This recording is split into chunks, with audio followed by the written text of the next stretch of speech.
Estamos de volta para falar de um assunto que é comum nessa época do ano, no outono. Alergias e doenças respiratórias podem aumentar até 40% nessa estação, e a gente está conectado neste momento com o doutor Alexandre Colombini, otorrinolaringologista. Seja bem-vindo, boa tarde para o senhor, obrigado por nos atender. Boa tarde, é um prazer poder estar aqui falando de um tema que realmente passa a ser muito relevante nessa época do ano. É isso, doutor. E eu tenho uma primeira pergunta para o senhor, né? Para a gente contextualizar, trazer esse pano de fundo, o que torna esses problemas respiratórios, as alergias também, mais comuns nessa época do ano. A gente está falando de outono. Aqui em Campinas hoje, por exemplo, o tempo um pouco mais frio, perto dos 20 graus, chuva. Por que é tão comum nessa época do ano esses problemas respiratórios? O que a gente acaba observando é que o outono, na verdade no Brasil a gente não tem uma estação climática muito bem definida, né? No mesmo dia às vezes está muito quente, chove, o tempo está seco, mas a gente observa que às vezes fica frio e com uma baixa umidade do ar. Às vezes a umidade do ar ela cai bastante e com isso a nossa mucosa nasal ela fica prejudicada, ela resseca e os mecanismos de defesa eles ficam falhos, então fica com mais pó na superfície, eles acabam ficando soltos, tem mofo, poeira, ácaro, e isso acaba entrando de uma maneira mais fácil nas nossas vias aéreas, que estão prejudicadas pela baixa umidade do ar, e predispondo então às doenças respiratórias, tanto alérgicas quanto infecciosas. E doutor, como esses problemas podem ocasionar ou aumentar o risco dessa pessoa contrair Covid-19? Então, os sintomas acabam sendo todos muito parecidos, né? Porque são sintomas de vias aéreas, então, às vezes o nariz entupido, tosse, catarro, mal-estar, são sintomas gripais. E quando a pessoa está com algum desses sintomas, é muito comum que ela acabe levando mais a mão ao rosto, né? Na hora de tossir, acaba protegendo, ou coça o nariz por causa de uma coriza, de um espirro, e mesmo após um ano de pandemia, a gente observa que as pessoas nem sempre criaram o hábito da higiene correta das mãos, de na hora de tossir ou espirrar, colocar o antebraço, e isso acaba sendo uma maneira de disseminar qualquer doença viral, inclusive o coronavírus, que é transmitido por partículas de perdigotos, né, dispersas ao ar pela tosse ou pelo espirro. E doutor, qual a recomendação para quem sofre de alergias e doenças respiratórias nesse período, né, de pandemia, outono na pandemia? Esses pacientes devem evitar procurar os hospitais? Se a pessoa, quando é uma doença alérgica que a pessoa já conhece, ou até mesmo um quadro de asma e tudo mais, o paciente ele já tem um histórico de saber como que é aqueles sintomas. Eu entrei em contato com pó, mudou o tempo, meu nariz tá entupido, tá coçando, tá espirrando. Se já é um sintoma casual daquele paciente, porque a maioria dos pacientes eles são alérgicos há anos. Então, se é um sintoma que você já conhece, de repente toma aquele antialérgico, aquele analgésico que você já conhece e observa. Apareceu um sintoma novo, poxa, eu não costumo ter falta de ar, cansaço, febre, né? Aí tá indicada a procura de um pronto atendimento para poder fazer uma avaliação. Mesmo que não seja coronavírus, a gente sabe que o número de casos de asma, de doenças pulmonares, eles se exacerbam, aumentam nessa época do ano. E uma asma não tratada, não controlada, ela também pode ser fatal. E o mesmo cuidado para a Covid, como evitar ambientes fechados e mal ventilados, também vale para outros problemas e doenças virais? Perfeito, né? A gente sempre falou, né, nessas épocas do ano, evitar aglomeração, lugares fechados, hidratar, lavar a mão, álcool gel aqui, eram coisas que as pessoas escutavam e não levavam tão à risca, porque às vezes você vai pegar uma gripe, um resfriado, não vai te abater tão gravemente como infelizmente o coronavírus vem atingindo a nossa população, a população mundial. Mas os cuidados são os mesmos, cuidado de higiene básica, boa alimentação, hidratação, boa noite de sono, tudo para manter o teu sistema imunológico o mais forte possível.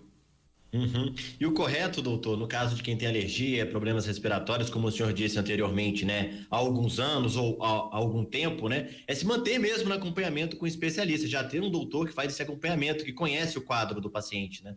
Perfeito, essas doenças são crônicas, então mesmo que eu opere, eu sou otorrino, mesmo que eu opere um nariz de um paciente, ou que eu consiga melhorar essa respiração, eu não vou conseguir curar esse paciente de um quadro de rinite alérgica, muito menos de uma asma. A gente vai conseguir melhorar essa respiração e controlar os sintomas. Então a palavra-chave é controle. E aí é controle muitas vezes com remédio que a gente precisa usar, controle do ambiente que aquele paciente vive. Então a casa evitar carpete, cortina, bichinho de pelúcia, tudo que possa juntar poeira. Ao invés de você varrer a casa, você vai passar um pano úmido ou um aspirador que vai evitar que levante pó, fazer a manutenção adequada do ar-condicionado, tanto de casa, do trabalho ou do carro, tá? Isso é extremamente importante para que a gente tenha uma qualidade de ar boa para respirar.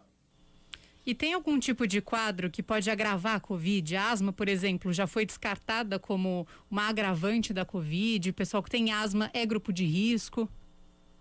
Então, o que a gente sabe é que os pacientes asmáticos bem controlados, eles não fazem parte do grupo de risco, porque eles já estão como se fossem pacientes assintomáticos. Agora, aquele paciente que já tem um histórico de doença pulmonar, um DPOC ou uma asma sem controle, que vive num estado inflamatório crônico, esses pacientes, sim, eles são de um grupo de risco que a gente merece dar um pouquinho de mais atenção. Por isso que é muito importante o controle de seja qual doença for, um hipertenso descontrolado, um diabético descontrolado, um asmático descontrolado, eles acabam tendo uma evolução pior do que aquele paciente que tem a mesma doença, mas que vem fazendo acompanhamento adequado e controlado com o seu médico. Uhum. E aquela reclamação sobre a máscara, doutor, qual a indicação para quem é alérgico e tem problemas respiratórios? As pessoas às vezes narram, né, dificuldades, claro que usam para sair, para entrar em lugares públicos quando necessário, para trabalhar, né? Mas muitas pessoas, já ouvi com frequência, já recebemos mensagens sobre isso também, as pessoas reclamando ainda, né, dessa dificuldade de respirar, mesmo após um ano. O que você diria para essas pessoas para que elas se acostumassem com esse cuidado que é tão importante, né, contra a Covid? Gente, a máscara é o que eu falo para meus pacientes, é um mal necessário. E eu acho que ninguém gosta de usar máscara. Eu, como cirurgião, estou acostumado, porque às vezes eu passo 2, 3, 4, 5 horas operando e estou com uma máscara no rosto. Mas é desconfortável, a gente sabe disso.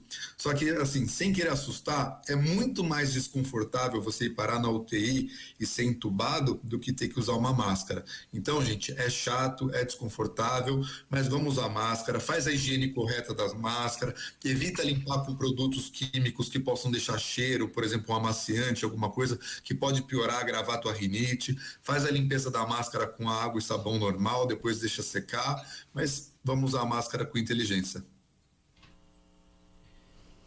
Bom, doutor, como é a recuperação de quem teve alta da Covid, né? Perdão, Stephanie. É uma dúvida que eu tenho, né? Que a gente observa alguns casos de pessoas narrando alguma dificuldade para respirar, ou algum tipo de sequela, né? Do ponto de vista respiratório, é comum que isso aconteça isso, ou ainda está em estudo, né? A pessoa que teve a Covid, seja um caso mais grave ou não, a pessoa tem sequela respiratória, alguma coisa assim? Tem sim. Tem sido aprendizado diário para todo mundo que com Covid. No começo era como atender os pacientes na fase aguda. Hoje a gente já está, além desse aprendizado da fase aguda, tratando os pacientes na síndrome pós-Covid. E tem se manifestado de diversas maneiras. Na minha área, por exemplo, como otorrino, eu pego os pacientes com perda de olfato, com perda de paladar, com tontura, muitas vezes até mesmo com zumbido. Pacientes que apresentam cansaço crônico, fadiga crônica, dores de cabeça crônico, até dores no peito, dor precordial. Então, passou essa fase aguda da doença, de internação ou em casa, os pacientes têm apresentado sequelas sim, e a gente tem recomendado procurar o especialista de cada área. Poxa, passou a fase aguda, eu estou com falta de ar, estou com cansaço, procura um pneumologista. Você perdeu o olfato, perdeu o paladar, procura um otorrinolaringologista. Seu cabelo está caindo, procura um dermatologista especializado na parte de tricologia de cabelo, para ele poder te ajudar nessa recuperação pós-Covid. Tá certo, doutor Alexandre Colombini, otorrinolaringologista, tirando as nossas dúvidas, né, sobre as alergias e também as doenças respiratórias com o outono, com a chegada do outono, já está um certo tempo por aí, e também falando sobre a Covid-19, também não tinha como ser diferente. Muito obrigado, doutor, pela atenção, por nos atender. Boa tarde, bom trabalho para o senhor. É um prazer poder estar aqui, tirando as dúvidas. E o pessoal de casa, se tiver alguma dúvida, alguma pergunta que a gente não conseguiu abordar aqui, eu estou disponível nas minhas redes sociais. O Instagram é @dralexandrecolombini. Vai ser um prazer poder ajudar todo mundo. Tá feito, tá anotado. Muito obrigado, doutor. Um abraço.